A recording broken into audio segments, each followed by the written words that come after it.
12వ అధ్యాయము మొదటి 2 వచనములు అందరం కలిసి చదువుకుందాం.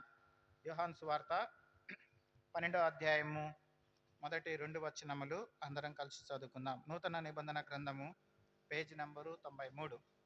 యోహాను సువార్త 12వ అధ్యాయం అనగా 2 వచనములు, మొదటి 2 వచనములు అందరం కలిసి చదువుకుందాం. కాబట్టి యేసు తాను మృతుల్లో నుండి లేపిన లాజరు ఉన్న బేతనీకు పస్కా పండుగకు 6 దినములు ముందుగా వచ్చెను. అక్కడ వారు ఆయనకు విందు చేసిరి. మార్త ఉపచారము చేసెను. లాజరు ఆయనతో కూడా భోజనమునకు కూర్చున్న వారిలో ఒకడు. చాలు మోకరిస్తాం, ప్రభు సన్నిధిలో ప్రార్థన చేస్తాం. మా పరిశుద్ధుడైన మా ప్రియపరలోక తండ్రి, జీవగల మా దేవ, యేసుక్రీస్తు ఉన్నతమైన ఘనమైన నామం బట్టి వందనాలు స్తోత్రాలు చెల్లించుకుంటున్నాం.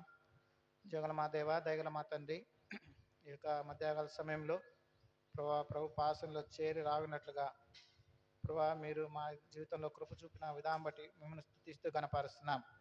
ప్రభా జీవగల దేవుడివై దయగల తండ్రిగా యోహాను సువార్త 12వ అధ్యాయము మొదటి 2 వచనములు ప్రభా ఈ సమయం ధ్యానించిన ఉండగా ప్రభా ఈ సమయంలో మా హృదయంను ఖాళీ చేయము, మీ వాక్యము చేత నింపుము.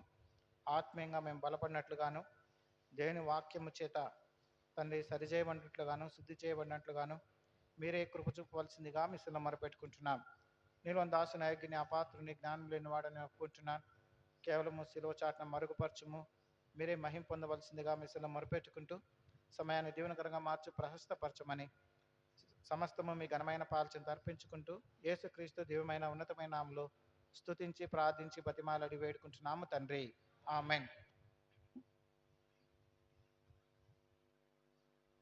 యోహాను సువార్త 12వ అధ్యాయం అనగా మొదటి 2 వచనములు మనం జ్ఞాపకం చేసుకుంటూ వచ్చినప్పుడు ఇక్కడ ఒక సంగతి జ్ఞాపకం చేయబడతా ఉంది. కాబట్టి యేసు తాను మృతుల్లో నుండి లేపిన లాజరు ఉన్న బేతనీకు పస్కా పండుగకు 6 దినముల ముందుగా వచ్చెను. అక్కడ వారు ఆయనకు విందు చేసిరి. మార్త ఉపచారము చేసెను. లాజరు ఆయనతో కూడా భోజనమునకు కూర్చున్న వారిలో ఒకటిగా జ్ఞాపకం చేయబడతా ఉంది. అనగా ఈ వచనాలు మనం జ్ఞాపకం చేసుకుంటూ వచ్చినప్పుడు ఇక్కడ కాబట్టి యేసు తాను మృతుల్లో నుండి లేపిన లాజరు అనగా మృతుల్లో నుండి లేపిన లాజరును దేవుడు జ్ఞాపకం చేసుకుంటా ఉన్నాడు. కనుక మృతుల్లో నుండి లేపిన లాజరును ఎక్కడ జ్ఞాపకం చేసుకుంటున్నాడంట? యేసు ప్రభు వారు 2వ వచనం చివరి భాగంలో రాయబడుతూ వచ్చింది కదా, లాజరు ఆయనతో కూడా ఎక్కడున్నాడంట? భోజనం చేస్తా ఉన్నాడు, అనగా దేవునితో సహవాసం కలిగి ఉంటా ఉన్నాడు. కనుక ఇక్కడ మనం జ్ఞాపకం చేసుకున్నప్పుడు ముందు అధ్యాయంలో యేసు ప్రభు వారు మార్తా మరియ ఇంటికి వచ్చినప్పుడు అక్కడ ఎవరు లేరంట? లాజరు లేడు. కనుక లాజరు లేడు. లాజరు యొక్క అనుభవము వెలుపట ఉంది. లాజరు అన్యులతో సహవాసం చేస్తూ ఉన్నాడు. లాజరు అన్య జీవితాన్ని జ్ఞాపకం చేయబడతా ఉంది. అయితే ఎప్పుడైతే లాజరు చనిపోయి తిరిగి లేచినాడో ఇప్పుడు ఎవరితో సహవాసం చేస్తున్నాడంట? యేసు ప్రభు వారితో సహవాసం చేస్తూ ఉన్నాడు.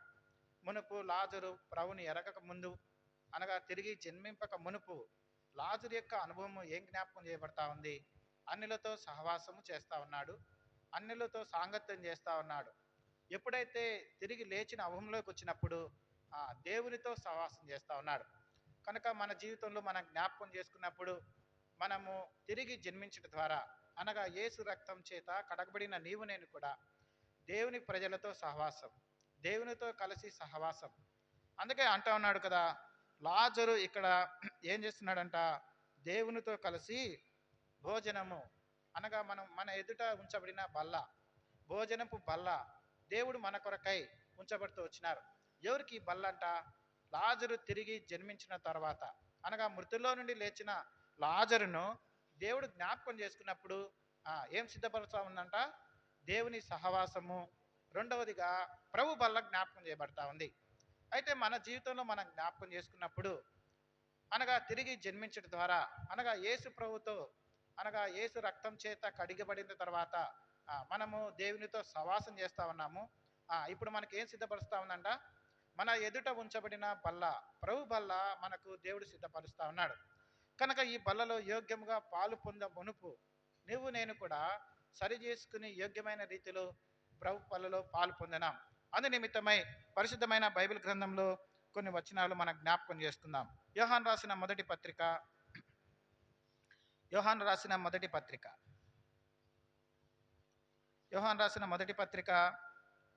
మొదటి అధ్యాయము 3వ వచనం. మాతో కూడా మీకును సహవాసము కలుగునట్లు మేము చూచిన దాన్ని వినిన దానిని మీకును తెలియజేయుచున్నాము. మన సహవాసమైతే తండ్రితో కూడాను ఆయన కుమారుడైన యేసుక్రీస్తుతో కూడాను ఉన్నది. కనుక దేవునితో సహవాసం. కనుక లాజరు ఎలాగున అన్య జీవితంలో ఉన్నప్పుడు అన్యులతో సహవాసం చేస్తూ వచ్చినాడు. ప్రభు పిల్లలు కాని వారితో సహవాసం చేస్తూ వచ్చినాడు. ఎప్పుడైతే తిరిగి జన్మించే అనుభవంలోకి వచ్చినప్పుడు దేవునితో ఎవరితో సహవాసం చేస్తున్నాడంట? ప్రభుతో సహవాసం చేస్తా ఉన్నాడు. గొప్ప ఆధిక్యతలోనికి వచ్చినాడు. ప్రభుతో కలిసి కూడి ఏం చేస్తున్నాడంట? ఏం చేస్తున్నాడంట? ఆయనతో కలిసి భోజనం చేస్తా ఉన్నాడు. ఇట్టి గొప్ప అనుభవంలోనికి దేవుడు లాజర్ని తీసుకొని వచ్చినాడు. మన జీవితంలో మనం చూస్తే మనం చదువుకున్న లేఖన భాగంలో మొదటి యోహాను రాసిన మొదటి పత్రిక 1వ అధ్యాయము మన సహవాసము ఎక్కడుందంట? మన సహవాసం అయితే తండ్రితో కూడాను ఆయన కుమారుడైన యేసుక్రీస్తుతో కూడా ఉన్నది. కనుక మన సహవాసము ఇప్పుడు ఎవరితో ఉందంట? యేసు ప్రభువారితో. కనుక మొదటిగా మన సహవాసము మన ప్రభుతో ఉండాలి. మనము అన్యులతో సహవాసం చేయకూడదు. అన్యులతో సాంగత్యం మనం చేయరాదు. అన్యులతో కలిసి కూడి మనము వారితో కూడా ఉండవలసిన వారంగా లేం. మన సహవాసం అయితే ఎవరితో ఉందంట? ప్రభుతో ఉండాల. కనుక మనం పరీక్షించుకోవాలా, ఈ మధ్యాకాల సమయంలో మన సహవాసము ఎవరితో ఉంది. కనుక లాజరు అయితే తిరిగి జన్మించడం ద్వారా ప్రభుతో సహవాసం చేస్తూ ఉన్నాడు. రెండవదిగా దేవునితో కలిసి భోజనంను సిద్ధపరిచి అనగా భోజనం చేస్తూ ఉన్నాడు. అట్టి అనుభవంలోనికి లాజరుని తీసుకొని వచ్చినాడు. మన జీవితంలో మనం కూడా జ్ఞాపకం చేసుకున్నప్పుడు మునుపు ప్రభుని ఎరగక పాపం చేత అపరాధం చేత పట్టబడిన మనల్ని ప్రభు ఈ క్రీస్తు రక్తం ద్వారా మనల్ని తిరిగి జన్మించబడే అనుభవంలోకి మనం తీసుకొని వచ్చినాడు. రెండవదిగా మనం చూస్తే దేవునితో కలిసి సహవాసంగా కనుక ఇలాగ కూడి రాగనట్టుగా దేవుడు మనల్ని జ్ఞాపకం చేసుకుంటూ వచ్చినాడు. అవును కదా, నీవు అయితే ఎవరో తెలియదు, నేనైతే ఎవరు తెలియదు.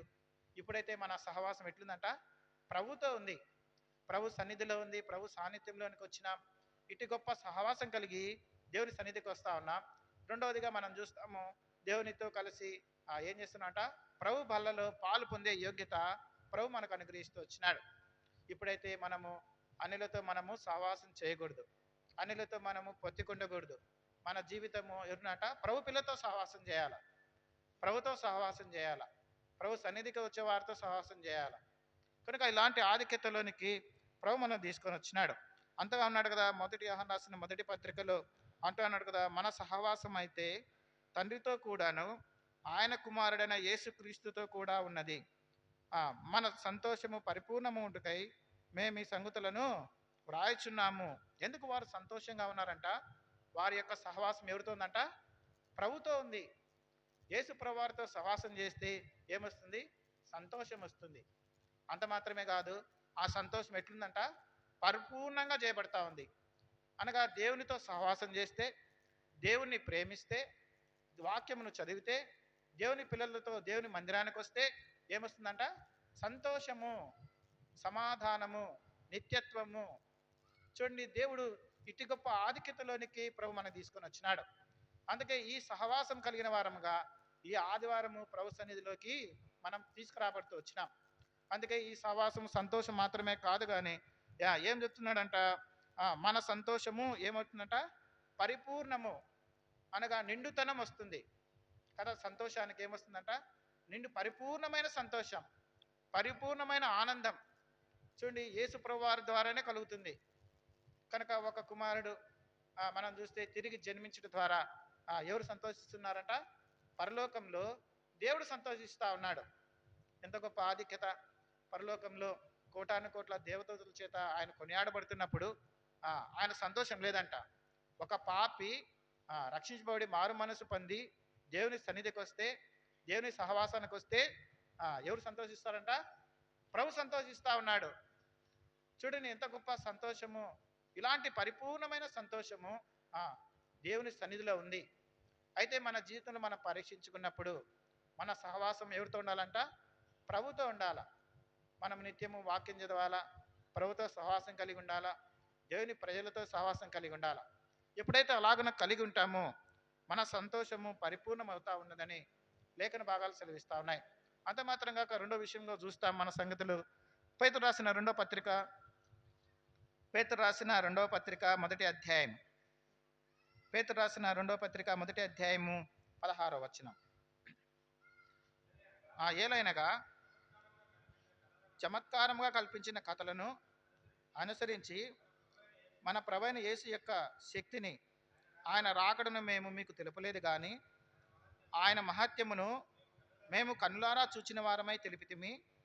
ఈయన నా ప్రియకుమారుడు, ఈయన యందు నేను ఆనందించుచున్నాను అనే శబ్దము మహాదివ్య మహిమ నుండి ఆయన ఎద్దుకు వచ్చినప్పుడు తండ్రి అయిన దేవుని వలన ఘనతయు మహిమయు ఆయన పొందగా మేము ఆ పరిశుద్ధ పర్వతం మీద ఆయనతో కూడా ఉండిన వారమై ఆ శబ్దము ఆకాశం నుండి రాగా వింటిమి. ఈ మాట ఎవరు రాస్తా ఉన్నారు? అపోస్తులైన పేతురు చెప్తా ఉన్నాడు. ఏం చెప్తున్నాడంట? మనం చూస్తే మేము అయితే ఈ యొక్క కల్పితము కాదు కానీ మా యొక్క సహవాసము, ఆయన యొక్క శక్తిని, ఆయన రాకడను మేము జ్ఞాపకం చేసుకుంటున్నాము. ఆయన మహాత్యమును మేము కన్నులారా చూచినాము. పేతురు యొక్క అనుభవం జ్ఞాపకం చేయబడతా ఉంది. దేవుని యొక్క మహాత్యమును, దేవుని యొక్క ఆశ్చర్య కార్యమును ఎవరు చూసినారంట? అపోస్తులైన పేతురు కన్నులారా చూచినాడు. ఎంత గొప్ప ఆధిక్యత! ఆయన ఊరికనే చెప్పలేదు, ఏదో కల్పితం చెప్పలేదు, కథ మాత్రగా చెప్పలేదు. ఏమంటున్నాడంట? నేను కన్నులారా ప్రభువును చూచినాను, ఆయన మహాత్యములను నేను చూచినాను, ఆయన ఒక గొప్ప కార్యం చూసినాను. ఎక్కడ చూసినాడంట? 18వ వచనం. మేము ఆ పరిశుద్ధ పర్వతం మీద ఆయనతో కూడా ఉండిన వారం. పరిశుద్ధ పర్వతం మీద యేసుప్రభు వారితో కూడా ఎవరున్నారంట? అపోస్తులైన పేతురున్నాడు. పేతురు ఉండి ఆ శబ్దమును ఆకాశం నుండి రాగా ఒక శబ్దాన్ని చూసినాడంట.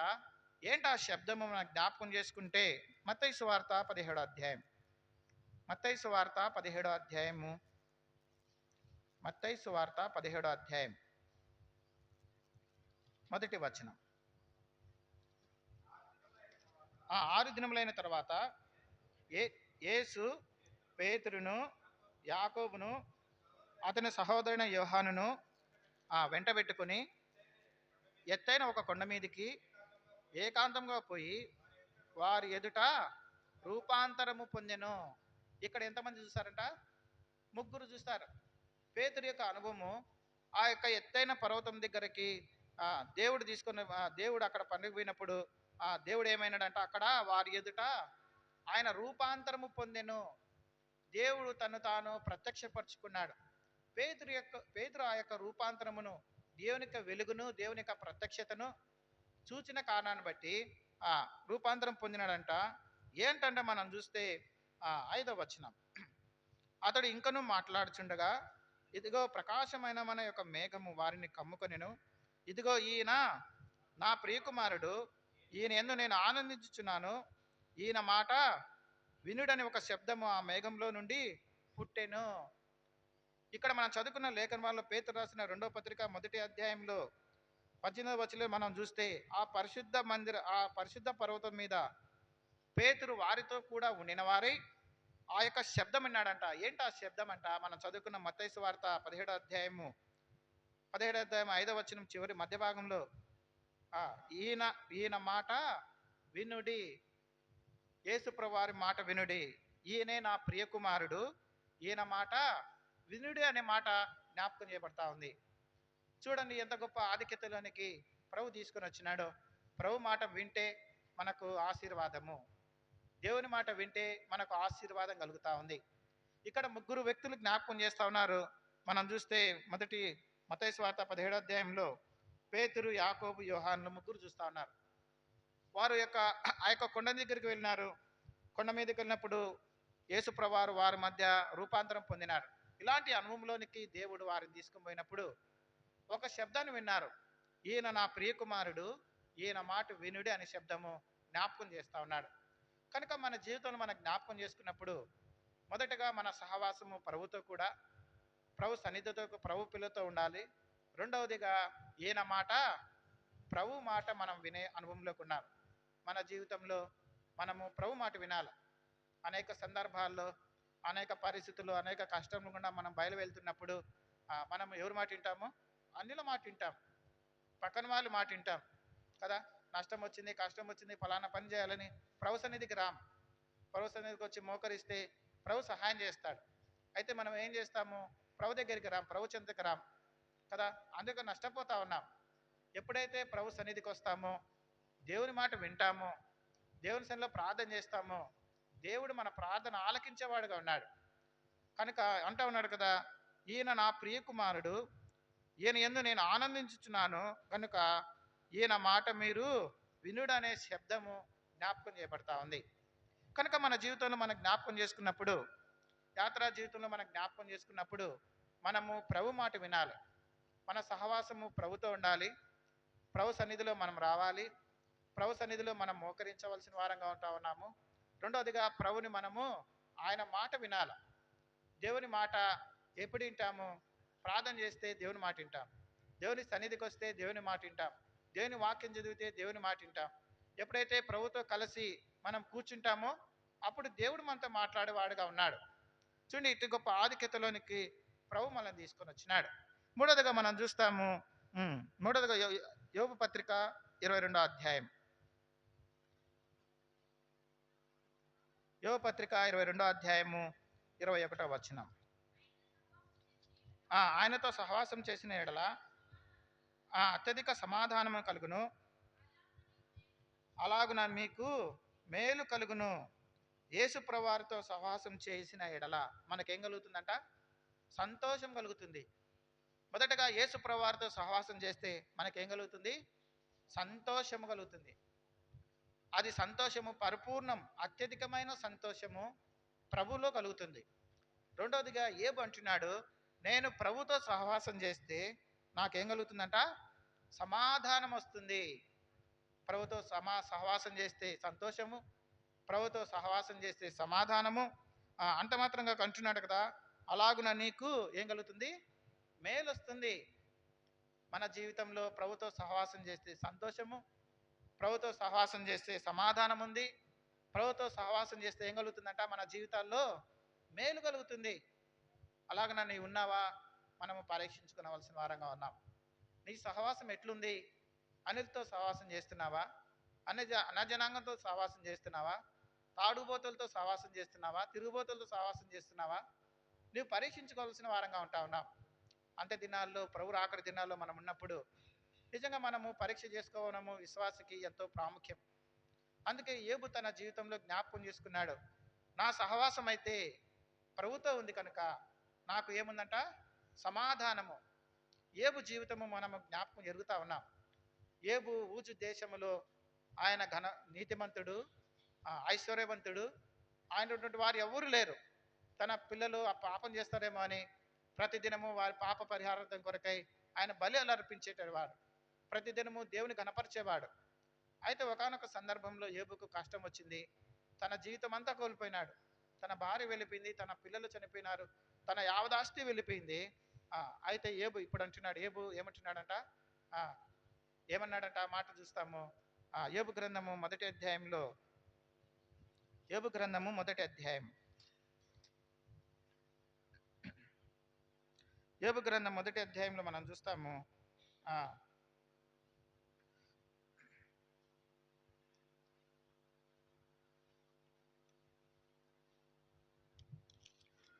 మొదటి అధ్యాయంగా క్షమించాలి. యోబు గ్రంథము, యెహోవా ఇచ్చెను, యెహోవా తీసుకుపోయాను, యెహోవా నామముకే మహిమ కలుగును గాక అంటాడు. కనుక జీవితంలో 1:22, 1:20 మనం చూస్తాము. 1:20, నేను నా తల్లి గర్భం నుండి దిగంబరినే వచ్చి తిని దిగనమై అక్కడికి తిరిగి వెళ్ళేదను. యెహోవా ఇచ్చెను, యెహోవా తీసుకొని పోయాను, యెహోవా నామమునకు స్తుతి కలుగును గాక. ఇటు గొప్ప మాట యోబు జీవితంలో ఎందుకు వచ్చింది? యోబు యొక్క మాట ఇప్పుడు ఏమంటున్నాడంటే, సమస్తము కోల్పోయినాడు. తన కుమారులు, తన కుమార్తెలు, తన భార్య వెళ్ళిపోయింది, తన ఆస్తి యావదాస్తి వెళ్ళిపోయింది. మనమైతే ఆ దేవుడొద్దు, మన ప్రభు వద్దు, నాకు ఏమొద్దు అంటాం. దేవునితో సహవాసం చేస్తే యోబు యొక్క జీవితము మనం కూడా చెప్పగలుగుతాం. ఎప్పుడు ప్రభుతో మనం ఏం చేయాలంట? సహవాసం కలిగి ఉండాల. ఎప్పుడైతే యేసు ప్రభువారితో సహవాసం కలిగి ఉంటామో ఇలాంటి మాట మనం చెప్పగలుగుతాం. అందుకే యోబు తిరిగి సమస్తమును ఏం చేశాడంట? సంపాదించుకున్నాడు. కనుక యోబు ఎప్పుడైతే తన ఆవాసాన్ని పోగొట్టుకున్నాడో తన ముగ్గురు స్నేహితులు వచ్చినారు. ముగ్గురు స్నేహితులు వచ్చి, నీవు నీ యొక్క విశ్వాసమును నీవు విడిచిపెట్టవా అంటారు.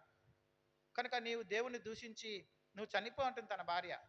అయితే యోబు అన్నాడు, నేను నా దేవునితో నేను సహవాసం చేస్తాను. ఎక్కడన్నాడు ఆ మాట? సింహాసనం మీద కూర్చొని అన్నాడా? లేదు. ఎక్కడన్నాడు? ఒక గుంటలో కూర్చున్నాడు. పెళ్ళ బెంకు తీసుకున్నాడు. అది ఏం చేస్తున్నాడంట? బరుక్కుంటా ఉన్నాడు. ఒక పక్క చీము నెత్తురు కారుతా ఉంది. ఇలాంటి దౌర్భాగ్యమైన స్థితిలో ఉన్నా సరే నేనైతే ఎవరితో సహవాసం చేస్తాను? నా ప్రభుతో నేను సహవాసం చేస్తాను. చూడండి ఎంత గొప్ప ఆధిక్యతలోనికి వచ్చినాడు. మనము ఎవరితో సహవాసం చేస్తా ఉన్నాం పరీక్షించుకుంటే నిజంగా మనము ఎన్నిక లేని వారంగా కనపడతాం. యోబు దేవునితో సహవాసం చేసినాడు కారణాన్ని బట్టి ఆశీర్వాదం పొందినాడు. తిరిగి తన ఆస్తినంతా సంపాదించుకున్నాడు.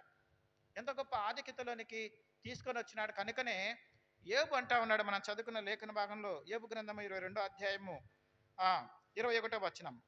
అయితే ఆయనతో సహవాసము చేసినడలా అంటా ఉన్నాడు, యేసు ప్రభువారితో నేను సహవాసం చేసినడలా నాకు సమాధానం వచ్చింది కనుక అంటున్నాడు. కనుక అలాగన నాకు మేలు కలిగింది. ఆ మాట తన అనుభవపూర్వకంగా చెప్తా ఉన్నాడు. ఏదో ఉట్టిగా ఏదో కల్పితం చెప్పలేదు, కళతో చెప్పలేదు, ఊరినే కథ చెప్పలేదు. కానీ అనుభవపూర్వకముగా యేసు ప్రభువుని రుచి చూచి ఎరిగి ఆ యొక్క అనుభవపూర్వకంగా వెళ్ళినప్పుడు అంటా ఉన్నాడు, ప్రభుతో నేను సహవాసం కలిగిన వాని కారణాన్ని బట్టి నాకు సమాధానం వచ్చింది. ఎవరైనా భార్య వెళ్ళిపోతే సమాధానం వస్తుందా? ఎవరైనా తన కుమారులు తన ఆవదాస్తి తన సమస్తము పోతే సమాధానం వస్తుందా? అన్నాడా యోబు? అన్నాడు. ఎందుకు? నేనైతే నా ప్రభుతో నేను సహవాసం చేస్తా ఉన్నా. ప్రభే నాకు కావాలా. నాకు ఆస్తి అక్కర్లేదు, నా యొక్క పశువులు అక్కర్లేదు, నా కుమారులు నాకు అక్కర్లేదు, నా భార్య నన్ను విడిచి వెళ్ళిపోయినా సరే నా ప్రభుతో నా సహవాసం కావాలా. ప్రభుతో సహవాసం చేస్తే నాకేమొస్తుందంట? సమాధానం వస్తుంది. ఎవరైనా ఈ మాట అంటారా? అతను మట్టిలో కూర్చోన్నాడు, ఒక గోతిలో కూర్చొని ప్రభుతో నేను సహవాసం చేస్తాను అంటున్నాడు. ఒకవేళ అన్యులకు ఇది వెరితంగా కనపచ్చు. అయితే ప్రభు పిల్లలకు ఇది ఎంతగానో ఆశీర్వాదము. యోబు ఎరిగినాడు, ప్రభుతో సహవాసం చేస్తే నాకు సమాధానం వస్తుంది, ప్రభుతో సహవాసం చేస్తే నా జీవితంలో మేలు కలుగుతుంది. అయితే నా జీవితంలో మనం ఎవరితో సహవాసం చేస్తూ ఉన్నాం? మనం పరీక్షించుకోవలసిన వారంగా ఉంటా ఉన్నాం. రెండవదిగా మనం చూస్తాము, యోహాను రాసిన మొదటి పత్రిక 8వ అధ్యాయము 6-7 వచనములు. ఆయనతో కూడా సహవాసం గలవారమని చెప్పుకొని చీకటిలో నడిచిన ఎడల మన అబద్ధమాడుచు సత్యమును జరిగింపకుందుము. అయితే ఆయన వెలుగులోనున్న ప్రకారము మనం వెలుగులో నడిచిన ఎడల మనం అన్యోన్య సహవాసము గలవారమై ఉందము. అప్పుడు ఆయన కుమారుడైన యేసు రక్తము ప్రతి పాపం నుండి మనలను పవిత్రులుగా చేస్తుంది. కనుక యేసు ప్రభువారితో సహవాసం చేస్తే ఏం కలుగుతుందంట? మన పాపము నుంచి ప్రభు మనల్ని ఏం చేస్తున్నాడంట? పాపం నుంచి విడుదలుంది. యేసు ప్రభువారితో సహవాసం చేస్తే సంతోషం వస్తుంది. యేసు ప్రభువారితో సహవాసం చేస్తే సంతోషంలో పరిపూర్ణత వస్తుంది. యేసుక్రీస్తు ప్రభువారితో సహవాసం చేస్తే సమాధానం వస్తుంది. యేసు ప్రభువారితో సహవాసం చేస్తే మన జీవితంలో ఏం కలుగుతుందంట? మేలు కలుగుతుంది. యేసు ప్రభువారితో సహవాసం చేస్తే ఆయన రక్తం చేత మన ప్రతి పాపం నుండి మనలను పవిత్రులుగా చేయబడుతుంది. ఇప్పుడు మనం చూస్తాము, యేసు ప్రభువారితో సహవాసం చేస్తే మనకు ఏమొస్తుందంట? పవిత్రమైన జీవితము, పవిత్రమైన ఆత్మీయ విశ్వాసము మనకు కలుగుతుంది. యేసు ప్రభువారితో సహవాసం చేస్తే ఇలాంటి గొప్ప ఆశీర్వాదములు ప్రభు మన జీవితంలో అనుగ్రహించేవాడుగా ఉన్నాడు. అందుకే అంటున్నాడు కదా, మొదటి వచనంలో, జీవాక్యమును గూర్చినది ఆది నుండి ఏది ఉండెనో మేమేది వింటుమో, కన్నులారా ఏది చూచితమో, ఏది నిదానించి కనుగొంటమో, మా చేతులు దేనిని తాకి చూచెనో అది మీకు తెలియజేయుచున్నాము. ఇప్పుడు పేతురు అంటున్నాడు, నేను ఏదైతే చూచినానో ఏదైతే తాకినానో, ఏదైతే కన్నులారా ప్రభువును స్పర్శించినానో అది మీకు తెలియపరుస్తా ఉన్నాను.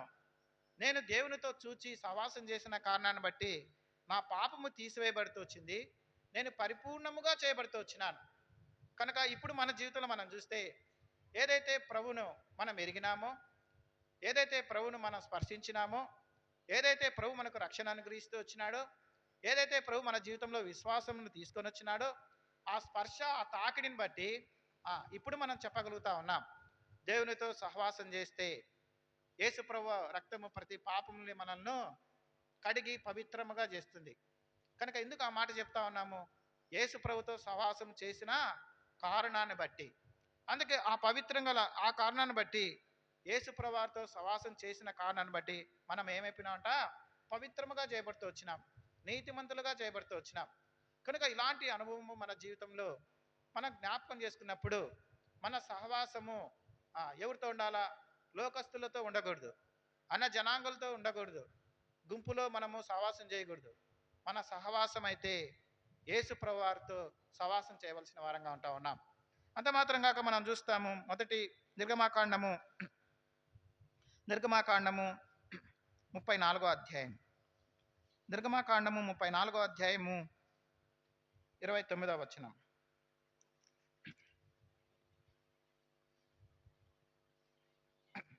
మోసే సీనాయి కొండ దిగుచుండగా శాసనము గల ఆ 2 పలకలను మోసే చేతిలో ఉండెను.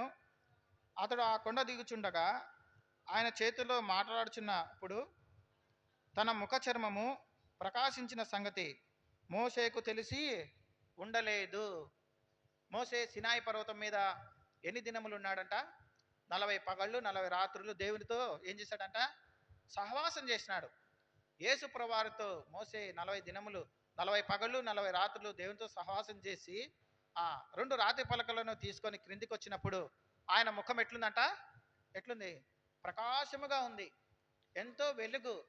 ఆ ముఖమును, ఆ దర్శనమును, మోసే యొక్క ముఖమును వీళ్ళు చూచినప్పుడు ఏమైపోయినారంట? మోసే యొక్క ముఖమును చూడలేకపోయినారు. వారి తలలు కప్పుకున్నారు, తలలు కింది కొంచుకున్నారు. చూడండి, ఇట్టి గొప్ప ఆధిక్యత వచ్చింది. మోసే దేవునితో సహవాసం చేసినప్పుడు తన ముఖము ప్రకాశమైపోతూ వచ్చింది. తన ముఖ చర్మము ప్రకాశించిన సంగతి మోసేకు తెలియలేదు. అహరోనులు ఇశ్రాయేలీయులందరూ మోసేను చూచినప్పుడు అతని ముఖ చర్మం ప్రకాశించిన గనక వారు అతని సమీపించా వెరచిరి. దేవునితో సహవాసం చేస్తే ప్రకాశిస్తాం, ముఖ ప్రకాశము వెలుగు వస్తుంది.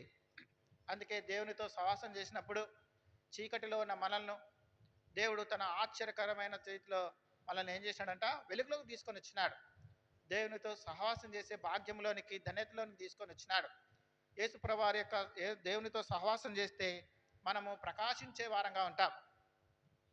మన జీవితంలో అనిలతో సహవాసం చేసినప్పుడు చీకటి అనుభవము, పాపం యొక్క అనుభవంలో ఉన్నప్పుడు ఎప్పుడైతే యేసు ప్రభువారితో సహవాసం చేసినామో, యేసు ప్రభు యొక్క ఆయన సన్నిధికి వస్తూ ఉన్నాము, ఆయన సన్నిధిలో ఆయన మాటలు వింటా ఉన్నాము, అప్పుడు మనము కూడా ప్రకాశించే వారంగా ఉన్నాం. మన పాప జీవితం అంతా పోతా ఉంది. ఇప్పుడు మనం ఎట్లున్నామంటే మోసే వలె ప్రకాశించే వారంగా ఉన్నాం.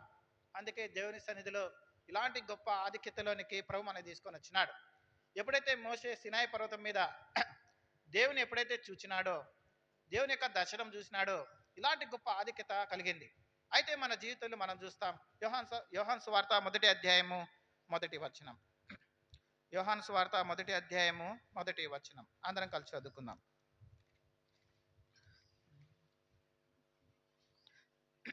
ఆది యందు వాక్యము ఉండెను, వాక్యము దేవుని యొద్ద ఉండెను, వాక్యము దేవుడై ఉండెను.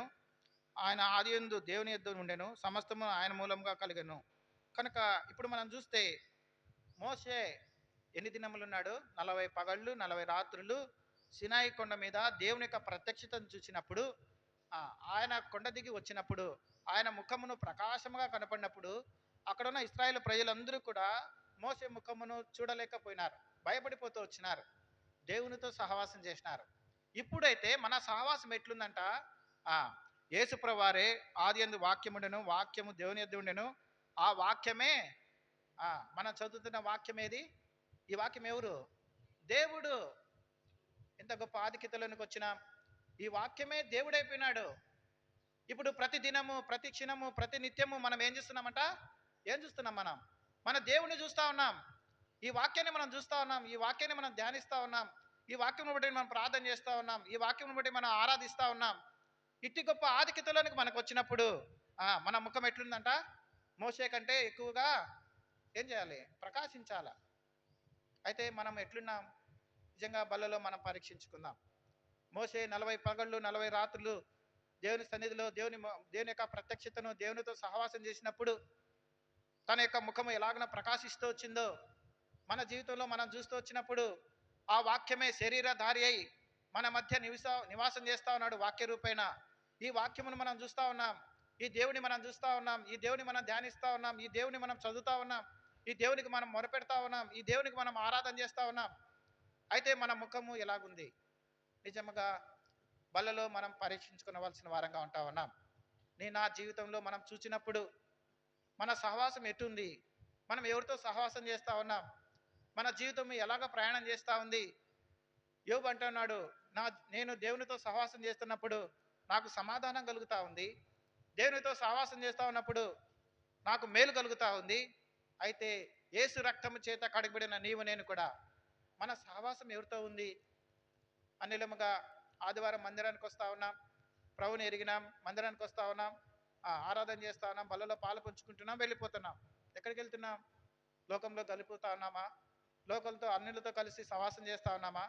అనిల ఆచారాలు, అనిల అలవాటుతో కలిసి పాలు పొందుతూ ఉన్నామా? నిజంగా దేవుడు మనల్ని అడిగేవాడుగా ఉన్నాడు.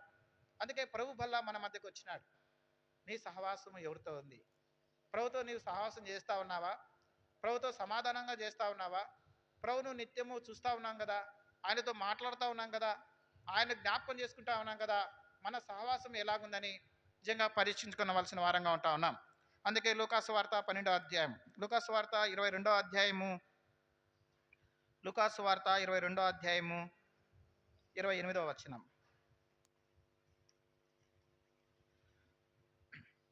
లూకాసు వార్త 22వ అధ్యాయము 28వ వచనం.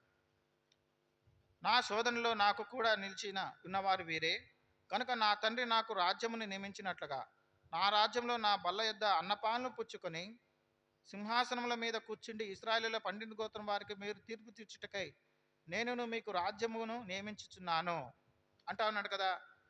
ఇప్పుడైతే దేవుడు అంటున్నాడు, దేవునితో సహవాసం చేస్తే ఏం చేసినంట? ప్రభుతో కలిసి ఏం రాయబడింది?